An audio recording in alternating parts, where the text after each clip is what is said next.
do you not think other leagues look at the Premier League and say, oh, managers, we've got the best. Players, we've got some of the best. Atmospheres, we've probably got, some of the best in Europe. Referees, shocking. Terrible.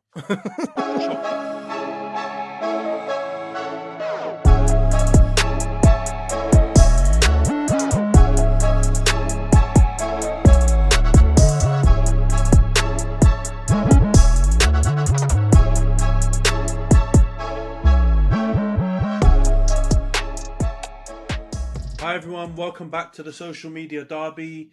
How you doing, Jonty? All good? Yeah, not too bad. Looking forward to a lively discussion. Yeah, this pod's going to be absolutely kicking off because obviously we had Liverpool United yesterday. We had Arsenal Brighton yesterday as well. I actually thought that was a Saturday kickoff when we did the last pod. So I was thinking we were going to have a bit more time between games, but that was a Sunday game as well. And yeah, a lot of stuff to talk about, at least around the Northwest Derby. What is it, Northwest? Yeah, Northwest Derby, Liverpool and United. Not so much to chat about the Arsenal-Brighton game, because I think that was pretty straightforward in the end, but I'll be interested to get your take, Johns. But before we get into it, for those of you watching on YouTube, please don't forget to subscribe to the channel, like the video if you can, share it with your mates, drop a comment. I'm sure there are going to be a lot of probably United and Liverpool fans, if there are any watching the pod, potentially Arsenal fans, that are probably going to disagree with some of my takes on today's pod. So yeah, make sure to drop your comments down below. Me and Johnson will reply to you and kick off a dialogue if you think I'm waffling up. For those of you listening on Spotify, Apple, or any of the podcasting platforms, please make sure to follow. Give us a 5-star review or any kind of review if you can. Obviously, will help us massively with getting the podcast out to a bigger audience and growing it. And we'll get to the stage, hopefully, in the size, hopefully, where we can take some of your input around the content, suggestions, questions, all that kind of stuff in the near future if we can start growing it. But yeah, let's crack on with the pod then, Johns. Only one place we could start, right? Anfield, or should I call it the library? Liverpool 0, Man United 0. It was, you were saying just before recording, a super lively game, or at least lively in terms of lots of incidents, but no goals. There's been a lot of discourse around kind of how United played, how Liverpool played, whether one team was trying to win, whether the other team was playing for a draw. All of that kind of has been coming out, which was pretty predictable, wasn't it? When, for example, in this case, I don't think we've ever gone into a big game where everyone was pretty much certain one of the teams was going to slap the other team. I don't know if that's ever happened before. But this year, I think even United fans were resigned to getting a pump in at Anfield. Didn't happen. Finished 0-0. What was your take on the game first before I start, completely losing my shit on all the Liverpool fans? What was your take on it? You're on mute, mate.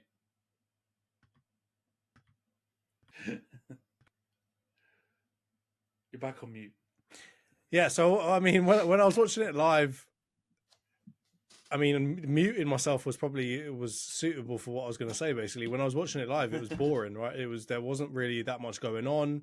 It's rare that, I mean, after a 7-0 spanking last season, you were going to come into a game and have no goals scored. So from that point of view, like, it seemed from the outside to be quite a boring match and just a lot of missed chances. It was just like a really low quality match, and we kind of talked about it before in terms of like adverts for the Premier League and that kind of stuff. I don't think that was a great advert for the Premier League in that kind of way, in that it wasn't super exciting. It didn't show a lot of quality. It didn't show that we're the best league in the world kind of stuff. So from that point of view, it wasn't great. But looking back through the highlights in preparation for this podcast, I mean, there were a lot of chances. Both teams, no one had like clear open goal type scenarios, right? And had they had open goal scenarios, you had Darwin Núñez probably put it over the bar, but there weren't any like really clear cut chances. And the ones that were clear cut were either saved by some really good goalkeeping or were just poorly finished. And from that point of view, like if you look back at it, there's not that much really to talk about in terms of the performance, really. So I don't think either team really covered themselves in glory. And I'm kind of interested, obviously, to talk about the park in the bus and all of that kind of stuff. But I think generally speaking, it seemed like a really tight affair. Like both teams kind of went into it not all guns blazing, if that makes sense. So I kind of the result of the end is kind of what you get from that. Just poor quality, a bit of a stalemate throughout the game, really. Yeah, I have to agree. I think it was quality wise really poor. Like I think a lot of United fans are glorifying this result and calling it a glorious draw and all that kind of stuff. More than anything, because obviously we got absolutely hammered there last season. Also because we're not in the greatest moment ever, and we're having a bit of a topsy turvy season to say the least. Just gone out of Europe, just been hammered by Bournemouth at home. If there was a low, I don't know if we could have been, traveling to Anfield at a lower ebb. I think all football fans should be able to acknowledge that, right? So the expectation that United were going to do anything other than play poorly was probably off the mark. Like, there's just variations in our poor performances. This performance, the bare minimum, and I don't want to give too much credit because I really don't think we deserve that much credit. What we did well was just the fundamentals. We just were organised. Players looked like they carried out Ten Hag's instructions better than usual, and we narrowed and kept spaces small and didn't make it easy for Liverpool to score. That's about all I can praise from our performance. There's a few people I think that deserve a massive shout out. I think Varane is one of them. I said it to you, and you kind of disagreed and said you don't think anyone was kind of world class on that pitch because of the level of performance, and I would agree. But I would say I don't think there was defensive. I don't think the poor displays were on the defensive side for either team. I actually think both teams defensively were quite solid. We had a couple of chances, and our best chances came from actually really good moves. But those are the only two good moves we had in the whole match. And then it came down to our attack, completely fluffing their lines more than the defense, making an error or anything like that. So I actually think both teams' defenses were really good. I think Varane was outstanding on our side. I think he was probably the best player on the pitch, closely followed by Van Dijk, who was decent on the pitch and absolute off the pitch, which is unusual because I really rate him. But I think those two were probably the standout players. And then Luke Shaw did all right. Kobe Mainoo, I think, did really well for an 18-year-old in that in a really pivotal position on the pitch. Both of those players, actually, we should get into at some point. There've been really interesting discourse around both Luke Shaw and Kobe Mainoo on football Twitter or whatever you want to call it over the last week. But I think both of them really did well. And in the worst performers, you could probably say all of our attackers were poor, at least offensively. I think Antony and Garnacho carried out their task when it came to tracking back. And I think they made Luis Diaz, I think, had an absolute stinker, right? We were talking about combined 11s. Like, Luis Diaz didn't get past Antony, let alone have a chance at Dello. So, I think I know he's had a tough time with his family and big him up. No one wants to go through that. But on the pitch, he's been absolutely stinking it up since that Tottenham decision that didn't go their way. Like, he hasn't had a good performance from what I've seen of Liverpool. And he was absolutely, he had no ideas against Antony. And, he's not our best player, both defensively or offensively. And he just seemed to have Luis Diaz's number. Every move that Luis Diaz made, Antony was there, read it, tackled him, got the ball back. Didn't necessarily do the best with the ball afterwards, but really, really poor. So you could say both teams' attacks were just... Mo Salah was absolutely invisible. He was not good. Darwin Núñez, he was a joke. If he wasn't assaulting Johnny Evans and kicking balls away, I don't remember anything else he did in the game. So he was abysmal. And our attack wasn't much better. Like, going forward, Garnacho and Antony were not good. Højlund had one good chance, which he should have scored, even though it was on his weaker foot. And for the rest of the game, he was just doing WWE settings and trying to fight Van Dijk and Konate. But yeah, defensive-wise, I think there were really good performances. You know what? I also have to call out Amrabat, because he just looked like a fish out of water.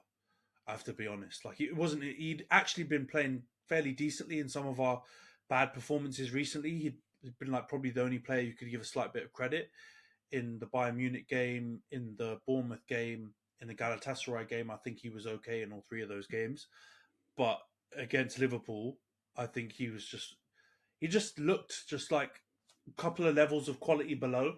Um, and Yeah. I just don't think I don't think it's going to work out. And I might be being a bit harsh, but I think that loan shouldn't be made permanent.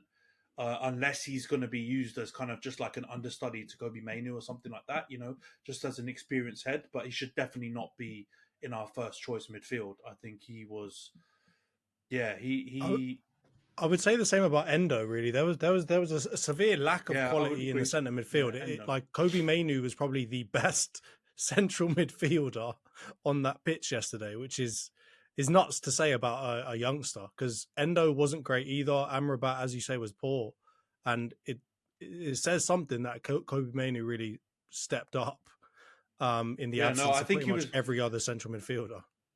I think he was definitely the best midfielder on the pitch. I don't think it was even close, actually. I thought he played really well, and it was one of our best performers. And that's even before you add all the layers of, he's only 18, he's only played a couple of games. I thought he was so composed and mature. And I'm not going to do the overboard thing and say he's a star boy and all this kind of rubbish, right? Because, um, I think it would be super premature to do that. But I think he played really well, and I think he's completely justified having a starting spot in at least a good number of our next up and coming games that we have over the Christmas period. And yeah, I agree with you. I don't think Endo did that well either.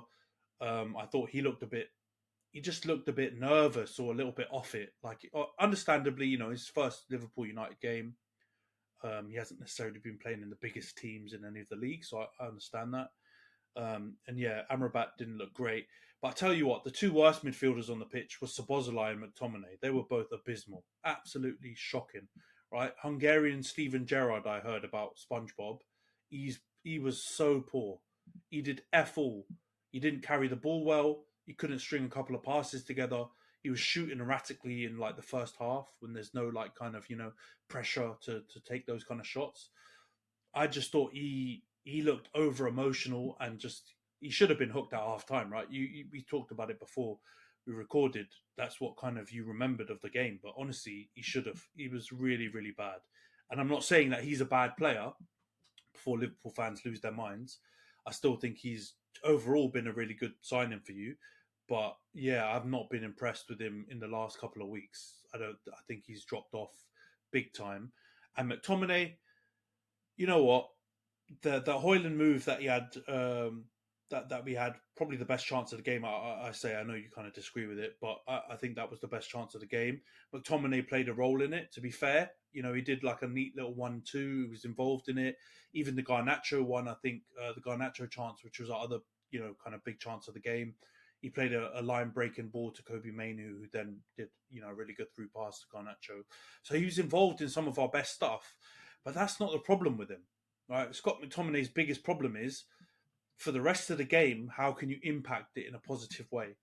Whether it's showing for the ball, getting hold of it, calming us down. Because I think in the first 10 minutes, we actually looked a bit nervy, right? Like you mentioned it before off camera. There was a ball that went in where Onana kind of looked at sixes and sevens, and we just looked very nervy. And the crowd was a bit up. That was probably the only time I heard them in the whole game. And like that was the moment when you need some of your more experienced players to just, when we did get the ball, hold it, calm it down. And I don't think McTominay did that at all yesterday. I think he was really, really poor and wasteful with the ball. And I don't see a future for him as a starter. Like I've been saying it for long enough, but obviously Ten Hag disagrees with me. He's been playing him non-stop over the last month or so. Well, But I think he was your captain as well, and Luke Shaw was on the pitch. yeah, that's a strange one. Like I don't know what's happened, right, with that, because I'm sure Luke Shaw's been like, if not the vice captain, but the third or fourth choice option, and I think it makes sense from he's obviously been there quite long. He's one of the older players. He's normally one of the better performers. So yeah, it was a very interesting call to give Scott McTominay the armband. But you know what? At this point, I'm going to acknowledge that he offers enough that I think, okay, if he wants to be part of the squad, he doesn't want to leave. Fair enough. Maybe he can ride bench or he can be in the squad, because he does come off the bench and he can be really impactful. He scores goals, and he can have a positive effect on the team. However, he can't be a main player. He can't play in the starting lineup, and definitely not when you've got Bruno alongside him in one of the two other midfield positions, because you're just completely abdicating the midfield. You need to have what was very clear from this performance: home or away, Liverpool or against a smaller team, we've got to play a double pivot. We don't have enough defensive solidity to play one midfielder in there. And you remember what we were saying about Casemiro at the beginning of the season, right? Like, Casemiro's not cut out to do that anymore, maybe ever, right? As a single pivot there. We need to have two midfielders there. And I don't care whether it's Mainu, Amrabat, Casemiro, but two of those three needs to play, and then make a decision on whether you want to play Mount, McTominay or Bruno in the attacking role.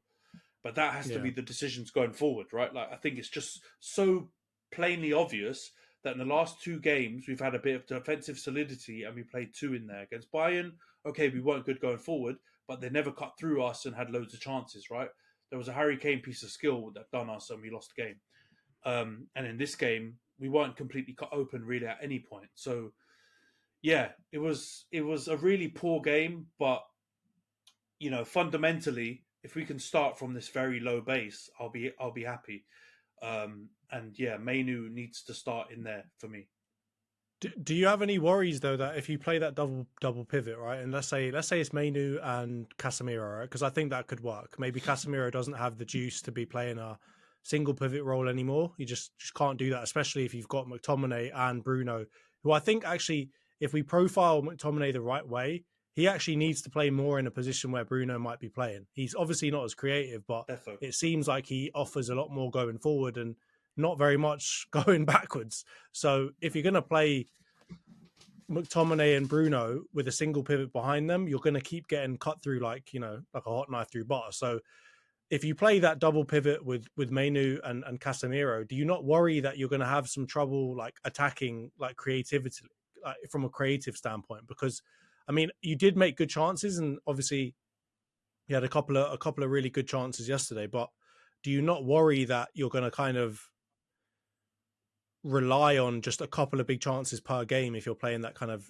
double pivot role with not enough players progressively ahead of the ball? I mean, this is with McTominay in that position, right? Like, I know Bruno's got his detractors or whatever, but the one thing people can't deny about Bruno is that he's a creative monster. Not all of them are, sometimes he does hero ball, sometimes the numbers can be swayed, sure. But in our squad, Bruno is the most creative player by a fucking country mile. Like, it's not even close. Some could argue he's in the top 3 creative players, and I don't think I've probably phrased that incorrectly. Not some could argue. The stats say that he's in the top 3 most creative players in the Premier League, right? Like, that's undeniable. So I think if you swap McTominay out for Bruno, and I'm just saying starting, right? That if you have the solidity of an Amrabat, Casemiro or Mainu in the double pivot with Bruno ahead of him, knowing the work rate that Bruno also has, right? And the fact he's always showing for the ball, which is something that, I don't want to hammer McTominay, right? Because we didn't lose the game and he was captain and it means a lot for him, local lad, whatever, right? So big him up for that.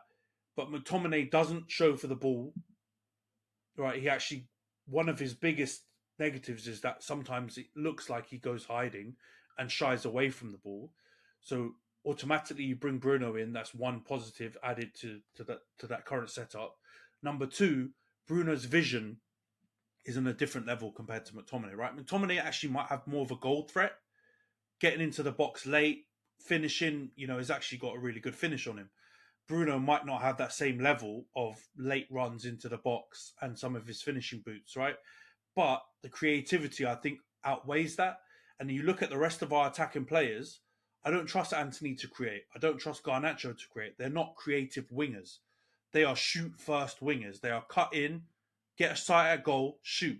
That's partly why Højlund is being starved, right? And there was that table that I saw on Twitter where the strikers who've been, received the ball the least, the bottom 2 are Man United players. The bottom is Rasmus Højlund. The second from bottom is Martial. It's no coincidence that we have the bottom 2 strikers when it comes to receiving the ball. Because if you take Bruno out, or just if you have one Bruno and no other providers in the team, how much is the striker going to get the ball? Like most people use their inverted wingers or their inside forwards as the outlet for attacks. If you get the ball to them and all they do is dribble and shoot, what's the striker going to do? He's not going to get the ball. But I would rather have one there than have none. And if you play McTominay there, you have none. You don't have a creative outlet, right? He did a couple of good things. So you kind of think that even with the double pivot, if as long as you're playing Bruno, you think attacking wise, you'll still be able to create enough offensively to win. No, I don't. Look, I don't think we'll create enough. I still think the big problems are out on the wing. Garnacho's a young lad, so I'm not going to call him a problem, right? But ideally, you would want Rashford left wing. If he's pulled his finger out and he's playing like he was for large chunks of his career, because people unfairly say he's all purple patch. Like the majority of his seasons in the Premier League, he's got double-digit goals. So it's more parts of his career have been performing better than now, right? He's had a shocker under Ragnick, and he's having a shocker now. But he's had 3 or 4 good seasons. Obviously, last season was the best, the pinnacle. So if Rashford was doing his job and justifying his £350,000 a week contract and performing, I'd be okay with the left wing, right? Like if he was performing to the level we know we can. The right wing, that's a write-off right now. There's no one that we have, right? And it feels harsh on Antony because he's been doing a bit better over the last couple of weeks, but he hasn't really been doing better going forward. He's been doing better going back.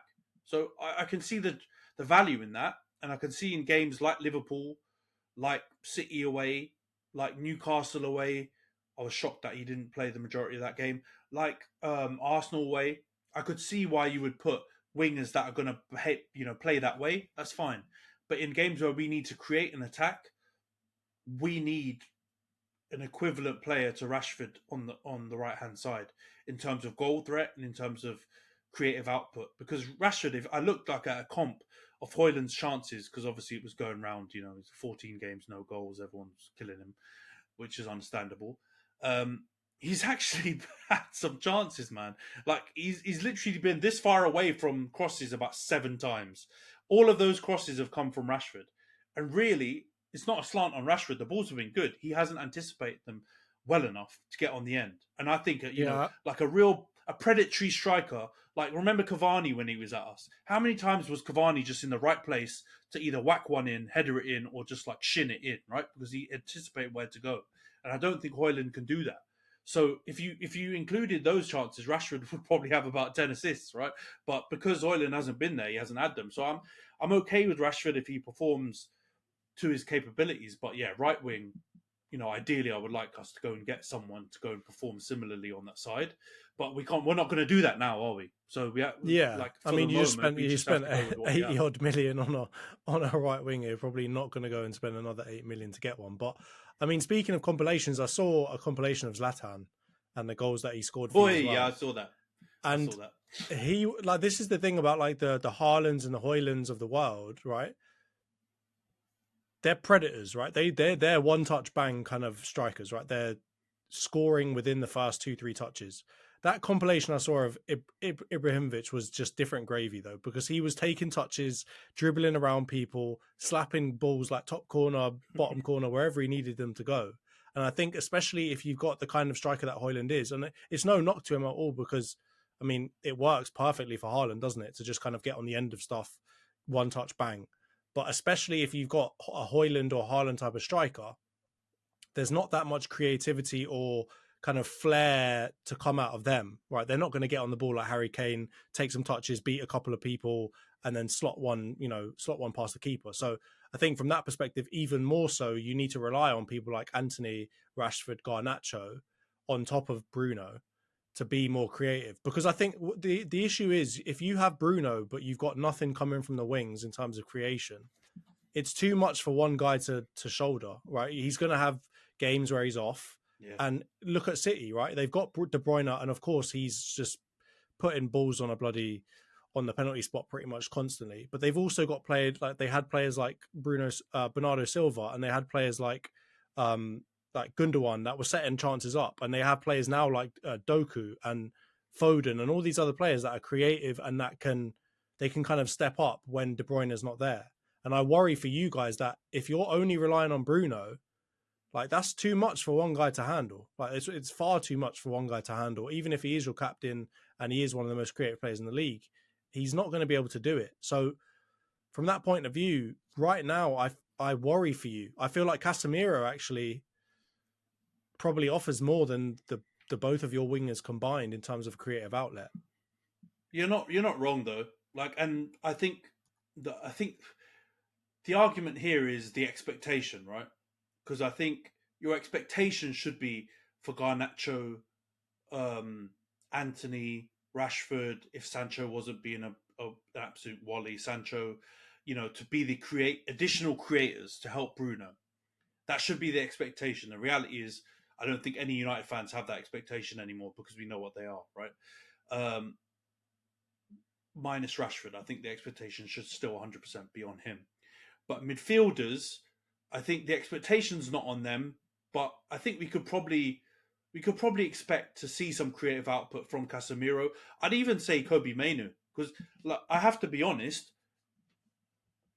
he's also a really good player with the ball at his feet, technically, right? Like, he was spraying passes. He obviously Good set up the close control Garnacho as well. chance, right? I'm going to say it's too small of a sample size to say that there should be an expectation on him creating things, because we haven't seen enough of him, right? I know there's, tacticos that have been watching United's under 15s for like 10 years or whatever, and that they think he's, the next big thing. And honestly, from what I see, I can believe the hype, but I'm not going to get carried away because we haven't seen nearly enough to determine that, right? But from what I have seen, I don't think it's out of the realms of possibility that he can create as well. But I think the bonus is he can actually do some defensive work as well. And we haven't really got too many midfielders that can do that. So yeah, man, let's see how it goes. The bar needs to still be low. This I know is being celebrated as a glorious draw, but at the same time, it was 0-0. Yeah. Liverpool fans are saying that they, had 34 chances, should have battered us. Only one team was playing to win, etc. So, if I know there's a lot of salt there, right? There's a lot of salt involved in that, but there's some parts of it which can't really be argued, right? Those numbers are true. They were at home. They had more of the ball. So I can understand where they've got that delusional thought. I don't agree with it, but I can understand. So for us, we need to do better. Yeah.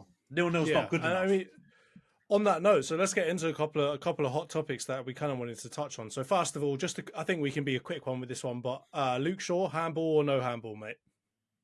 Premier League, no handball. If it was in Europe, it's a stonewall handball. We've seen them given a million times, right? So you think because it hit him in it? Right, I think because it bounced and then it kind of hit his leg first and then his arm. Yeah, you think that's kind of the deflection part will gets him off?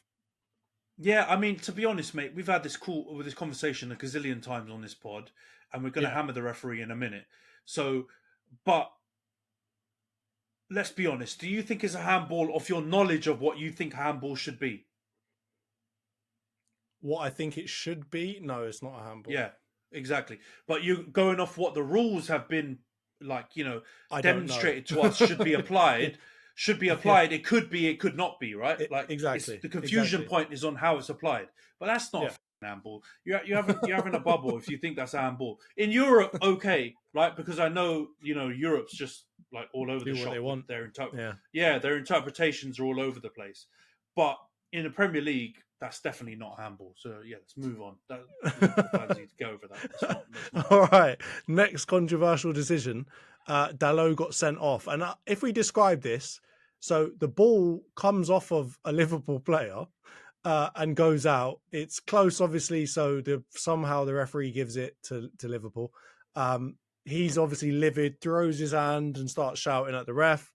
The ref brings out a yellow card. By the time his arms in the air, Dalot's pretty much finished with his mocking of the referee. And somehow Michael Oliver says, you know what, I'm giving you another one. I'm not going to give you a warning. He brings out gives him another yellow and sends him straight off. So what did you make of that? And do you think that he deserved it? Am I interpreting what happened correctly? No. So the interesting thing is, right, I thought the game was done. So I went to the kitchen and made a coffee. I came back. They were into chatting about different things and it went to the analysis. So I didn't even know there was a red card until I went on Twitter afterwards and I saw people absolutely hammering the ref. And I didn't think he had that bad of a game, right? I thought he did okay. There are a couple of challenges here and there which I think he gave to the home team, but you kind of expect that in a big game. But yeah, I watched it back and I I don't have words anymore to describe these beds. Like at this point, let's be honest.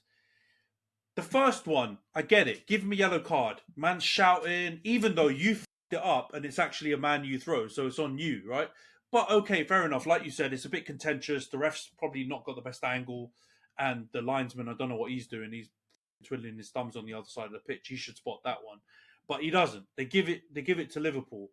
Understandably, it's the like 93rd minute and a half or whatever, with only like half a minute left to play. Dalot's done unbelievable to track Salah all the way back to win the ball, kick it off him, and get what should be our throw. You're having a bubble if you think he's not going to be fucking losing his mind if you've given the throw in the other way. Like, first of all, we have to take into consideration like the human element at this point, right? I don't agree that he's screaming at Oliver. So you give him a yellow card. No United fan is going to argue with that. No United fan, right? Even the most delusional of delusional dons are not going to argue with that. They're just going to say, all right, in the modern game, we don't want to, give the wrong impression to the young kids at grassroots level and all that kind of stuff, abusing the refs. Totally get it. Support you, Howard Webb, on that, 100%.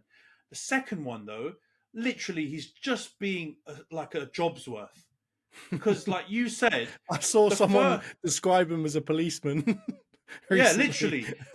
In PC Oliver, you stupid prick. Like, it's like you said, it's a continued gesture from Dalot. He's losing his mind. You give him a yellow, and he's like still in the same process of losing his mind.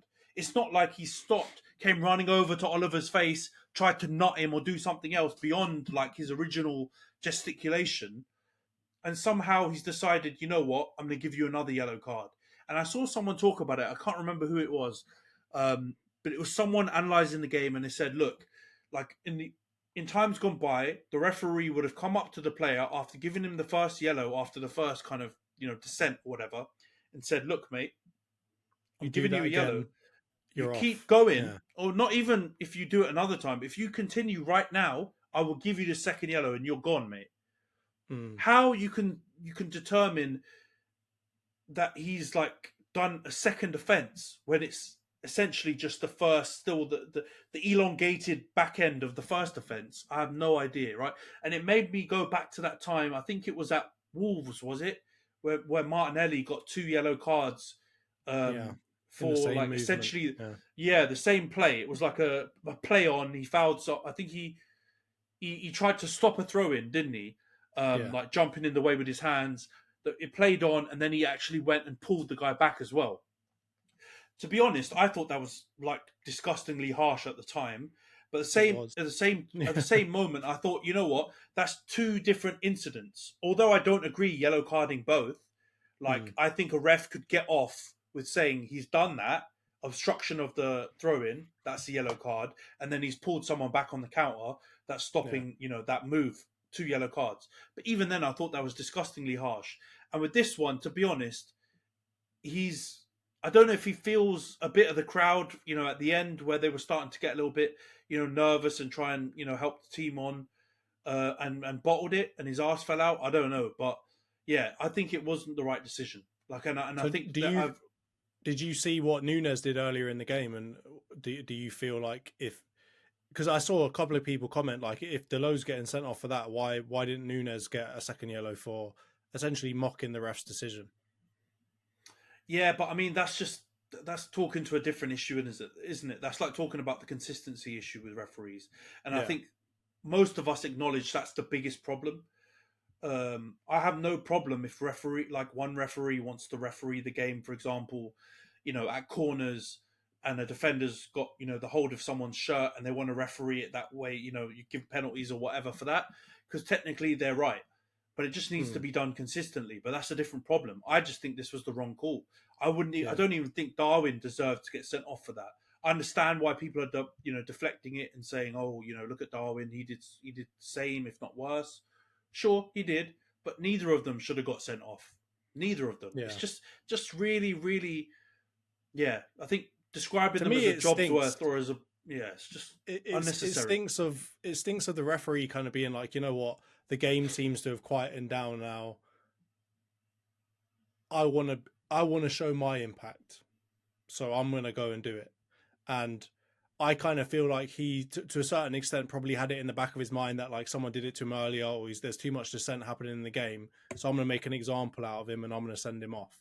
And I think some people have made this argument, right? Like, you know, referees kind of retrospectively going back and kind of over punishing because of something that happened previously, right? Like, for example, with Tomiyasu, right? Tomiyasu got sent off for a similar kind of thing where Yeah, he that was was a like holding the disgrace as ball for well. too long, right? And they were kind That of was a disgrace. retroactively punishing another action from the game earlier in the game by just going really ham on one person. And to me, it kind of just stunk of that, as well as the fact that I think Michael Oliver just wants to be he wants to be remembered in the game. He doesn't want to, because think about it, right? Had that not happened, would anybody remember anything that Michael Oliver did? Would they be talking about this guy at all? No, right? There was no like massively contentious decisions. He wasn't outstandingly good or outstandingly bad, right? He was just kind of somewhere in the middle. Forgettable is how I'd kind of categorize it. And I think he That's just, what. you know, he just said, you know what, I want to be remembered for this game somehow, so I'll make an example out of him because I didn't give Nunes a yellow earlier, so he's gonna I'll get be all of honest, my Johns. wrath. No, I'll be honest, Johns. Like that is the problem. Then, like we're just alleging that, right? Like that's what you feel. But if that in any shape or form is actually true, then these referees don't know. They don't know the job responsibility or the outline of their job. Their aim is to be forgettable. You want to remember the football, not the stupid running around chasing the ball in the middle. No one gives a shit about that, right? And we've got people like, for example, that we work with, like Frank Sue Foundation. A lot of them are involved in refereeing. We've obviously got friends at the FA. Like, I respect totally that it's a very difficult job. It is a very difficult job, right? Like I've done refing at my like uni league when I was at uni, and that was bloody like that. You got your hands full. It's really hard. So you can't imagine what a Premier League level match is going to be. I understand that.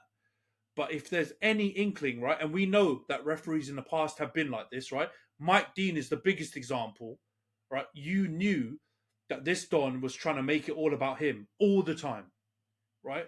Playing up to the camera, doing stupid actions after yellow cards and goals and whatever, just trying to be like a joker that everyone remembers and like Yeah, actually gives a shit about. If there are any referees in the current game that have a similar mindset, then that explains why the standard of refereeing is so poor. Like they need to be forgettable. I don't want to remember a ref. I want to remember what happened in the game. I don't want to remember what they did. And I think you're right. Like there was no need for that. There was no need for that red card. it was Like kind and of you in can garbage time as well. Like you could have got away with yeah. not having that happen. No, and here's the big thing: is no Liverpool fans would have complained afterwards, like, "Oh, you should have sent him off." You see what I'm saying? No, So you're not one. creating controversy where no controversy was required. You know what I mean? Just totally unnecessary, man. And yeah, I don't even want to talk about it too much more because yeah, that game stunk. That game absolutely stunk in terms of a quality perspective, and the Yeah, refereeing up until that point was okay. And unfortunately, it because was of that forgettable. Yeah, decision, yeah, yeah, after that decision, he brought the refereeing standard to a stinky level as well. And I think mm. that is also another part that plays with the whole appeal of the league. Like, do you not think other leagues look at the Premier League and say, "Oh, managers, we've got the best. Players, we've got some of the best. Atmospheres, we've probably got, some of the best in Europe. Referees, shocking. Terrible. Shocking. Like we've got conference league standard refereeing, right? In the Yeah, Champions League level worth of competition. So yeah. yeah, man, like shocking, man, absolutely shocking. Well, all right. Well, let's move on then. Otherwise, we will go on all day. So, the next one I wanted to get into was Varane. So you mentioned it. He was, as you kind of characterize it, him and VVD were really the world class players on that pitch, right? They were the Rolls Royces of the squads, the people out there on the pitch. So, I mean, he had one of the standout performances of the match. It's obviously he's in an iffy situation right now with Ten Hag. He hasn't been chosen for quite a few games. Obviously, now that Maguire's injured, he seems to be back in the fold. What do you make of like this whole kind of Varane situation? I know we've talked about it before, but like at this point he's going to be forced. Ten Hag's going to be forced to play him because he's got no other options essentially. But do you think he can come back from this kind of like being left out in the cold by Ten Hag, or you think it's still over? I think this has got to be one of the most baffling decisions Ten Hag's made as manager. You know, that he gets hammered for a lot of other decisions, and I think sometimes it's quite unfair. Like I think the Sancho one, God knows why I ever hear Sancho being brought up anymore, and people try and use that to hammer Ten Hag. I don't think he did anything wrong with that. But this Varane one is an absolute head scratcher because everyone talks about him and says that he's, you know, a real proper professional. He's obviously got a storied career, won Champions Leagues. He really wanted to come to the club. He was fantastic last season. Yeah, man, just absolutely, just completely perplexing why this has happened. And I've heard some stuff. I don't know if it's true, but about how people, you know, Ten Hag doesn't believe he can play left centre back because of the passing angles and this kind of rubbish. But honestly, he's played left centre back the last couple of games. So, and to me, he's been our best defender in both games that he's, you know, both of the last 2 games that we played. So, I don't know, man. I feel like there's something else going on. And there's been a lot of chat around us trying to get rid of our highest earners. Rumours of Casemiro to Saudi, Varane to Saudi or to, you know, other clubs in Europe, Bayern Munich, etc. Unless that's playing a part, I don't know what Ten Hag's smoking, because Varane and Martinez are our 2 best centre-backs by a country mile. I would have Varane in even with Evans or Maguire or Lindelof in Martinez's absence, and it's just made absolutely no sense. So I really don't know what the future holds, man. If it was me, I would absolutely keep him. I would get rid of pretty much everyone else at centre back apart from him and Martinez. Maybe keep Lindelof, but yeah, I don't know if that will happen. I think it's probably more likely Varane will still leave at the end of the season, and probably Casemiro will leave too at the end of the season. And the only kind of inkling I'm getting is that it's financial. If it's not financial, big mistake. And I 100% believe Varane in defence against City, we don't lose 3-0. We maybe still lose, right? Because they played well in that game. But I don't think we get smoked like that. I don't think the Galatasaray 3-3 happens if we play Varane. I don't even think the Copenhagen 4-3 defeat, which I know he came on after I think Rashford got sent off. But I think if he started, I think, you know, there's every chance we don't lose that 4-3.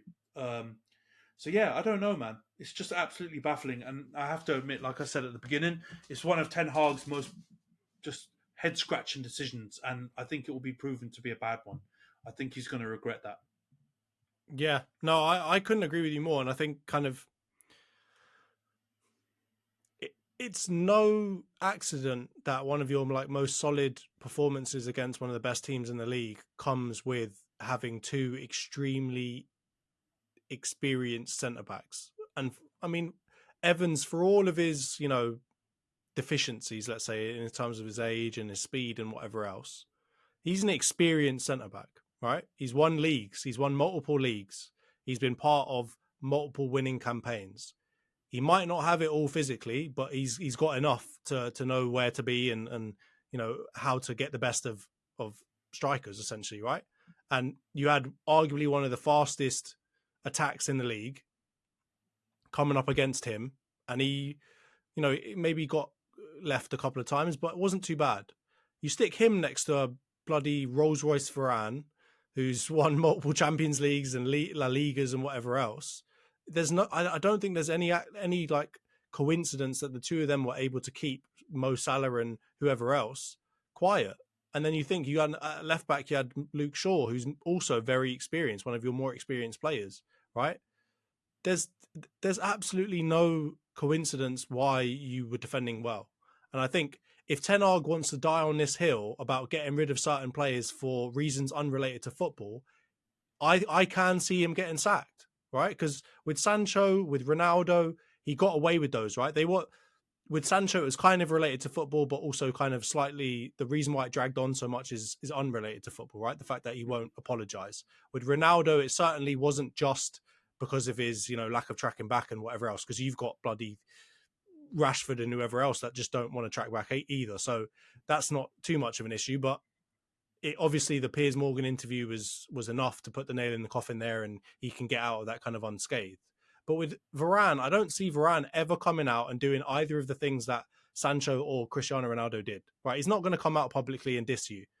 That's just not part of his character.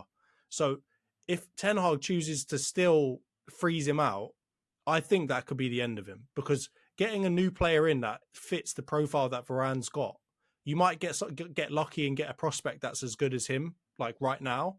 But that experience that you lose in losing a player like that is something that I don't think you guys can spare right now. Because you look through that team, how many winners have you got in there, right? Casemiro, Varane, Johnny Evans. Who else have you got in there that's like a bona fide winner? Not many. No, and I think that you get rid of Casemiro, you get rid of Varane, you're going to be in a sticky situation, because Evans ain't got long left on his lifespan of playing football. You're going to have a completely fresh squad of just pretty much people that haven't proven they can win, unless you're willing to go and spend 100 million on new players from big teams, which I don't think you're willing to do. So I think it could be the let's say the 10-year defining mistake for Ten Hag if he still persists with getting rid of with Varane. No, I hear you, man. I agree. I think the long-term aim should be to try and follow essentially what Ralph Rangnick said, right, a couple of years back, which is aim for young players that are like 22, 23, 24, either on their first or second contract, a lot to prove, people that have got the hunger, the energy, and that should be the majority of your squad. And then obviously you have some experienced players who can help guide them. That's basically what you guys have done, right? And I don't think Ralph Rangnick was describing you, but if you look at a lot of your signings in the last 2 years of Arteta, it's signing players within that bracket, and then you've already had a few, like Jorginho's, a few others that are older to come and help with the experience. And I think, and I hope that's what we do going forward. So, and I don't think we need to go and get the experienced players anymore. I think we've got Varane, we've got Casemiro. Bruno will be coming into that age bracket. All right, he hasn't won nearly anything near what those guys have won, but in terms of minutes on the pitch, experience, just generally of high-level football, he's got that. I think that's a good nucleus of older, experienced players that you then start building, with those 22 to 25-year-old up-and-coming, hungry players. I think if we can do that, then we've got a good shot at really building a strong team and essentially following the blueprint that Ralph Rangnick outlined and basically what Arteta's followed, right? So I hope that's what we do. If we sell Varane, if we sell Casemiro, we're starting all over again, right? And I think we've been the only signings that we've made. I know Carragher doesn't agree with the Casemiro one. The only signings that we've made that I think actually are not going to be complete wastes of time in this last 3 or 4 years were Varane and Casemiro, right? Maybe Madrid didn't want them, but we need that experience, and they can still offer a lot on the pitch. So I 100% agree with you. I don't get involved in this Ten Hag in or out, but I think it would be very hard for him if he makes the decision to sell either or both of them. I think we're going to start from scratch, and he won't be a part of the project going forward.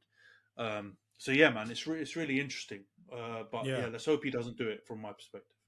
Yeah, I mean, from my perspective, I hope he does, but that's a different perspective. All right, last one. Let's get on to Virgil's post-match comments. He's come out, said you guys weren't, you're buzzing to get the point. You weren't trying to win. There was only one team out on the field that was trying to win. From that, the world's just gone mad off of that comment. There's been loads of comments and discussions based off of what he said. Roy Keane was quite clearly absolutely livid, saying you've only won one Premier League in 30 years, lad. So settle yourself down a little bit. Vibes man was trying to calm Roy Keane down, but it wasn't working. His head was gone. What do you make about this whole kind of parking the bus conversation? Do you think United parked the bus? Do you think you weren't, like Virgil's right? Do you think that you weren't really trying to win the game? All right, so I'm going to try and do this in the most All right, most measured way. So I don't think every single thing that Virgil van Dijk said was out of his ass. Or at least I don't think there are aspects of what he said that are absolute horseshit. But I do think if you just take what the like kind of headline snippets from his little post match interview and you read or listen to them, you think, mate, you're a right salty little fucker, aren't you? Because there is no way that someone playing that poorly, and I don't mean him personally, but I mean their team, offensively, can come out and say that one team was trying to win more than the other. Do you not think when Hoyland was put through 1-on-1 for the best chance that we weren't trying to win by playing the ball forward? Essentially, the only way that whole stupid argument can make sense is if we were literally playing sideways and backwards for the whole match and didn't make any attempts to try and score or try and win the game. Like, it's absolutely ridiculous comment, and it's the only kind of blie I'll give him is he's obviously just come off the pitch. Everyone was feeding into this Liverpool's going to pump us narrative. Those guys, and this is where I agree with Keno, right? He was obviously salty in response. Like, that's no doubt. He lost his head. But what he said was also true. I think, and I think Neville said it on commentary as well. The Scousers, Liverpool, not only the team, but the supporters, the fans, everyone involved, everyone thought they could just turn up and slap us. It was a given. Like, right? I think that is the attitude a lot of them had. And they got a bit of their own medicine because, we're not good enough to beat them, right? They're definitely a better team than us in this moment. But, yeah, to say that they tried to win and we didn't try to win, and then I've heard people say we're parking a bus and all this kind of stuff. Let me tell you, that is not parking a bus, right? And you can look at the stats afterwards and look at possession or, touches in the opposition's half or the shots, for example, which are or XG, field tilt, whatever stupid metric you want to look at. Use your eyes, right? Like, sadly, you and I both watched that game. I could probably do with getting that 90 minutes back because it was a shocking match. But we watched that game. Both teams were pants. No one tried to win more than the other. We both stunk. We expected to stink. So that's probably why we're not so salty now as a United fan base. We expected to get probably, a battering.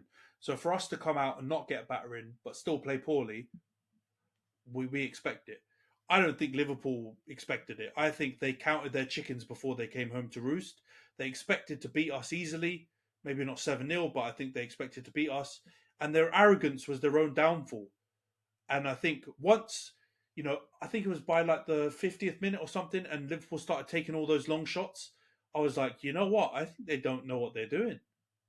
I think they thought they could just turn up and we were just going to part C and just let them have a go at Onana and just, tuck away shots left, right, and centre. And that didn't happen. And then they got all salty at the end of it. So, yeah, man, all I can say to Virgil is you're probably one of the best defenders that, like, the Premier League era has seen. You're not top 3, right? But you're definitely in the top, best defenders the Premier League has seen. You've been unbelievable for Liverpool and literally helped them win Champions League and Premier League. So hats off to you. I actually think he's a good guy as well. I've seen some of his other interviews. He seems like a really decent bloke. But, mate, this time, you need to have a look at yourself in the mirror. You've absolutely stunk that one up. And if you were that head gone, you should have let, someone else go and do the post-match interview because you just absolutely waffled out your ass. And, yeah, you deserved whatever, kind of backlash you're getting now from Roy Keane and other pundits because it was waffle. And we've given Klopp a lot of shit, right? After, emotional defeats or draws or whatever when he comes out and waffles. Klopp wasn't even that bad. That's how bad Virgil's post-match interview was. He just absolutely cleared Klopp in saltiness. Klopp was nowhere even near. I think he said something about dominated, but that's so vague, like it means nothing. That Virgil just, I don't know what he was on, man. That was class A salt, absolute, what Roy Keane said, really. Just arrogance. I'm not going to go in the whole one title in 30 years, even though it's true. I'm not going to go down that because that was a bit of a low blow from Roy Keane. But I do think he's right. Liverpool were arrogant, man. You know, Jamie Carragher was wearing the 7-0, 7-up Christmas jumper. Everyone was out here thinking it was a routine. And somehow we managed to stop them from, celebrating that way. But yeah, I think they should What understand football a bit more. Because I don't. Let's have this chat. Do you think we parked the bus? Let's get away from the trying to win thing because that's just salty bollocks. Do you think we parked the bus? I'm going to say no, but I do think that you set up defensively. But we had this conversation kind of offline, right? Which is when you play a team that is, and I think you know this as well as everyone knows this, a team that has superior man-for-man players to you, right? A team that is, let's say, better in quality than you are. You don't go out there and just try to outgun them unless your name is Big Ange and you love to say mate all the time, right? You go out there to try and get the result, right? This is where Ten Hag kind of was saying what was true, and I'd love to see it in more of the matches that he manages. But he did say quite clearly when he came in, result is number one. Style of football comes after, right? We deliver the results, and then we can start focusing on style of play. And I think he went into that match thinking, you know what, I'm not going to let them batter me. I'm going to set up. I'm going to say defensively, I'm going to set up to know that they're going to want to dominate the ball, and I'll let them have that. But we're going to be solid defensively, like you say, do the basics well. And if we get something from it, we might get our chances because they're not unbeatable. You can get chances against them, and if we get them, let's put them away. But I definitely don't think we can say it was like parking the bus, because to me, parking the bus is like, oh, we won the first leg 3-0, or let's say we won the first leg 1-0. We're now just going to come back to Stamford Bridge and you're not going to get a shot off. Like we don't want the ball. You can have the ball the whole time and we're just going to stand 11 men behind the ball at all times. I don't think you did that, but I also don't think you can say that you went out there to play like sexy football. Like you definitely went out there tactically smart, solid at the back, and we'll get a couple of chances. And if we can put them away, then we'll win. But we're not going to give them anything, if that makes sense. So that's how I saw it. And I think a lot of teams have set up the same way. When they go and play Man City, when they go and play Arsenal, no offense, right? I'm not saying that Arsenal are on a different echelon to everyone else. But if you know they've got better players than you, you will set up to do that because that's the smart way to play them. And it's usually the only way that you beat hyper possession-based football. Yeah, like, I think you're right, man. Like, it's just, everyone just goes too black and white with things. There aren't only two styles of football. There aren't only park the bus and, all out attack if you play Football Manager, right? Like there aren't only those two styles. There's also a balanced, right? If you play Football Manager, cautious or whatever, like, and all of those different levels on the spectrum aren't parking the bus. They might be slightly more attacking, one might be slightly more defensive, but I just think it's so simplistic and, to be honest, super disingenuous to just say United parked the bus.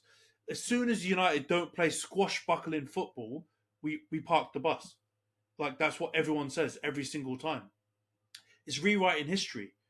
Because it's like now when I hear people talk about Sir Alex Ferguson's time, they say we were counter-attacking under Sir Alex Ferguson. No, we weren't. We literally played every style of football. There were times we dominated the ball. There were times where we counter-attacked. There were times when we played a bit of both. There were times when we were more physical, more technical. Like there were lots of different performances that a team can give and styles that a team can implement. And I think, you know what? Finally, we can give Ten Hag a bit of praise. Not complete praise because we didn't win. Then he would deserve utmost praise. But we can give him a bit of praise from learning from taking a couple of absolute tonkings away from home against bigger teams and not being so naive. Even Bayern, we lost that game, but I was a little bit annoyed because of the whole group. But if I look at that game in isolation, we lost 1-0 to a team that's one of the contenders for the Champions League. That's no disgrace. We're sure we're at home. We could have done more. But let's be honest, we've been hammered by teams like Copenhagen and Galatasaray. So who are we to just act like we can absolutely batter Bayern Munich just because we're at home? We're not there. And the truth is, like you said, you go away to Liverpool, even when we were good, we still recognise even though Anfield was the library this time, normally it's rocking, and they're a 12th man, and Liverpool are super hard. They're a different animal at home. So we just showed them a bit of respect. That's all I thought it was. I think parking the bus and all this stuff is just absolute rubbish. Like, we literally did not park the bus. We were just organised and did a job on the defensive side. If we did the job attacking, we would have won that game. Like, we should have won that game if our attackers did their job properly. So, it's just a rubbish narrative, man, that people like to keep rolling with because we've been. I think there should be no shame. Poor recently. Even if a team does park the bus and they get a result, there should be no shame. Like, I look back at Jose Mourinho times. I even look back at like Real Madrid in Champions League finals when they knew they weren't the better team, but they knew how to beat them, right? And there's no shame in that game either. Like, I want to be very clear about this, right? If you come up against a team that's got better players than you got to do what you got to do to win. Because at the end of the day, at the end of the match, if you lose 3-1 but you try to play football, no one gives a crap, right? Like, you still lost. You didn't win anything. They don't really care that much, right? It's just like, this is what infuriated me. Well, this is what I'm about to say, is that like it infuriated me that everyone came out after those games with Ange and was like, oh, we love him so much. He's inserted himself into this situation so quickly and got them playing the kind of football. Mate, you lost 4-1 and you're talking about like exactly at home. You've had terrible discipline against Chelsea, who should be one of your biggest rivals, right? And so at the end of the day, there's zero kind of pride that can be had in trying to play good football and getting spanked, unfortunately, right? And I think this is what Sorrell knew in that he knew that he had to play different styles because he wasn't always going to be able to dominate the ball, right? He had to play various different styles against different teams because that was what was going to get him the results. And at the end of the day, he's been employed to get the results. So from that point of view, Liverpool, you can cry all you want about parking the bus. Whether Man United parked the bus or didn't park the bus, you couldn't find a way to beat them. So all you're saying is to the Newcastles of the world, just come and park the bus again at Anfield. Because let's be honest, they do that quite frequently too. Not park the bus, but play that dirty, physical type of football. No, and then try and nick one at the end. And no one's calling them out. Everyone's calling them the bloody greatest English team they've ever seen, or whatever the bloody Ali McCoyster's saying. So at the end of the day, let's give respect where respect is due, right? Bloody just Mourinho let in bloody 15 goals in a season parking the bus. Exactly. So we let in 50. Let's put this in context. Mourinho, I saw this meme and it absolutely killed me. Mourinho conceded 15 goals in a 38-game Premier League season. The current Man United conceded 15 goals in a 6-game Champions League group stage, right? Let's understand where we are, right? We should be able to celebrate a defensive display that we put out on that pitch in a really difficult arena. Everyone lauds Anfield, all this kind of stuff. Honestly, I'm going to ask you later, right? Because you guys are playing Liverpool next, right? At Anfield. If I was to give you a 0-0 away draw where you didn't necessarily play scintillating and you had to defend well, I'm pretty sure you'd take that. And you guys are actually flying, right? Yeah. That's you flying and us stinking. But suddenly we shouldn't accept that. We, the great Man United, and we can never accept anything but ultimate wins everywhere where we go. And Arsenal, flying top of the league, playing unbelievable. You guys would probably accept it. It's just narrative, man. So let's move on to the Arsenal game because I feel like you guys actually played sensational. We did, and you deserve a lot more chat on this. So yeah, tell me what you thought of the game. Arsenal 2, Brighton 0. We were all over them, man, and I, obviously we discussed it last week when we were doing the previews. I could see that we're going to get their number sometime and we're going to play well sometime. So I'm going to keep on predicting that we're going to beat teams 3-1 or whatever else, because at some point we have to play well, and I'm happy to look like an asshole if we don't ever play well and I keep predicting it, because I'm not delusional. We played really well last year, so why shouldn't we play well again this year? And bloody hell, Mikel Arteta must have been listening to me, because he went out there and Martin Odegaard was on smoke. He should have had a hat trick just by himself. He had so many chances to score, couldn't necessarily put many of them away. Our goals in the end kind of ended up being a bit crap of all the chances that we had, right? Like the first one, can't remember, it was maybe Lewis Dunk, whoever it is, heads it backwards, and Gabby Jesus is just in the perfect position to put it away. Havertz's shot, I don't know what he was doing, whether he was trying to like kick it into the floor like Ozil used to do, or if he was trying to lace like kind of side foot through it. But whatever it did, somehow the goalkeeper touched it but didn't save it, and it worked. And then he tried to do a knee slide on the ground, and kind of it wasn't slick enough, and he just kind of fell over a little bit. That kind of summed up kind of the goals that actually won us the game. But we had so many chances, and Odegaard was just kind of orchestrating everything. Rice had an unbelievable performance too. There was a couple of times where he showed that like marauding ability that we were all kind of talking about when we first signed him, which was like, how's Arteta going to play him, right? We were wondering, is he going to get more of the ball and be like the Xhaka role where he's going to go forward with Partey behind him, or is he going to be the Partey? And I think he showed that ability to kind of run with the ball at pace and beat players. And it was unbelievable. Like I honestly, when people are saying all this stuff about we need to, get the checkbook out and write a couple more checks to West Ham, like as much as I don't want to agree with that right now, Rice is looking like an absolute stunner. Like I feel like he is right now, he is probably the most important player in that team. As much as Odegaard was great, as much as Saka was great, as much as Saliba has always been really good for us, at least, Rice is the one that, funnily enough, he's the one that sticks everything together. He's honestly like, I think it's obviously overstated at this point because Arsenal fans are like running higher for Rice, but he was class. And we were just working like a well-oiled machine.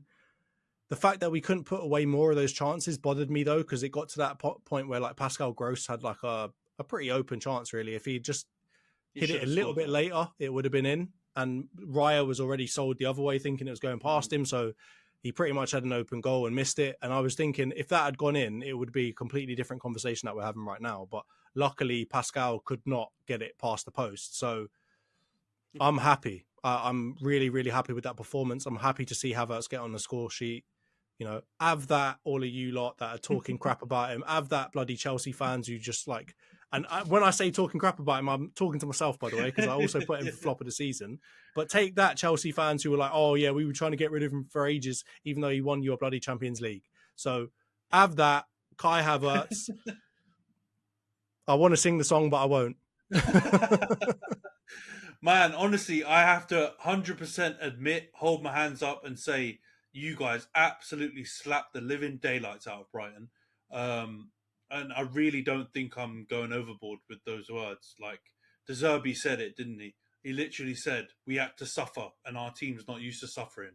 And honestly, you had them on ropes, like, pretty much from minute, 15 onwards. They just... Yeah, Brighton just...